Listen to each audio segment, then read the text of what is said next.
Hi friends, I'm Pastor David with this week's Impact Moment. As you can see, there are signs of the beauty of God's creation springing up all around us. During this sermon series, worship series called Creation Care, we've been asking ourselves, how is it that God wants us to care for His creation? And perhaps the question has arisen in your mind, as I know it has in mine. How is it that churches like ours can take steps forward as disciples of Christ and better care for God's creation? I'm thankful that in the United Methodist Church, one of our values is creation care. And there are many congregations around the world and in our country that are doing some wonderful things to care for God's creation. So let's take a moment and look at some of the ways that several congregations here in the United States are making an impact on creation. At Glide Memorial United Methodist Church in San Francisco, city children are putting their green thumbs to God's use by planting a garden on the church's rooftop. Good. It tastes good. Good. It tastes like it's sweet and it's like fruit. Glide's founder knows the kids are sowing seeds that will reap big rewards. That they have done something that counts. Churches across the United Methodist Connection are finding creative ways to show a commitment to conservation.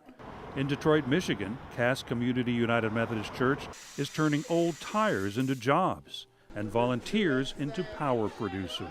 I gotta sit down.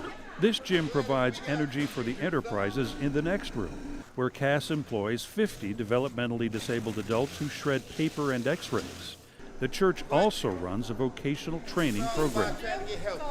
We actually take used tires out of the community, and we bring them back here and we make mud mats out of them, like doormats. You know, most of my guys 2 years ago, they were on the streets. They were probably suffering from untreated mental illness. And today, these guys are on the front lines of the Green Revolution. And they're also learning skills that make them employable.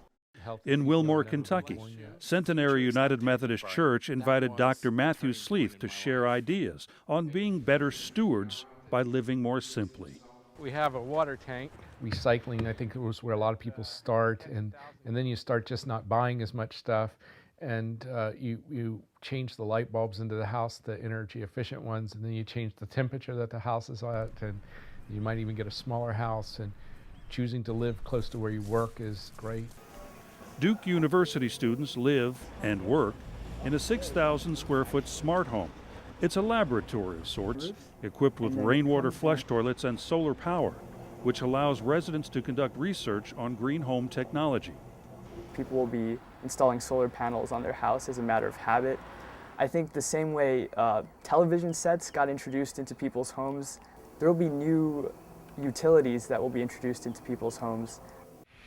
Members of New York City's Church of St. Paul and St. Andrew United Methodist say the youth started an eco-friendly movement that turned their whole congregation green. The kids put recycle boxes everywhere for the bulletins. You know, they all made signs about turning off the lights and that kind of thing, but they also got rid of all the paper and no styrofoam at all. And each Christmas, church youth turn trash into unique works of art to remind neighbors to recycle.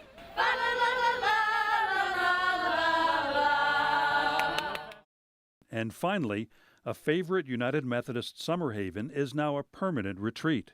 At Camp High Road in Middleburg, Virginia, the Eco-Eternity Forest offers a burial plot for cremated remains in the drip line of a tree. Brad Doan chose green burial for a close friend. She would like this. Most cemeteries are kind of depressing. Here, you can still reflect on someone's memory and not be sad.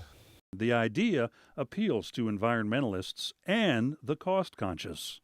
A traditional funeral can cost up to $30,000, but burial at Eco-Eternity runs $2,000. So the tree, as it continues to grow, stands as a living memorial to the people, but also to God's creation. We're all responsible for taking care of the earth, and God gave us a great gift. We should do our best to take care of it.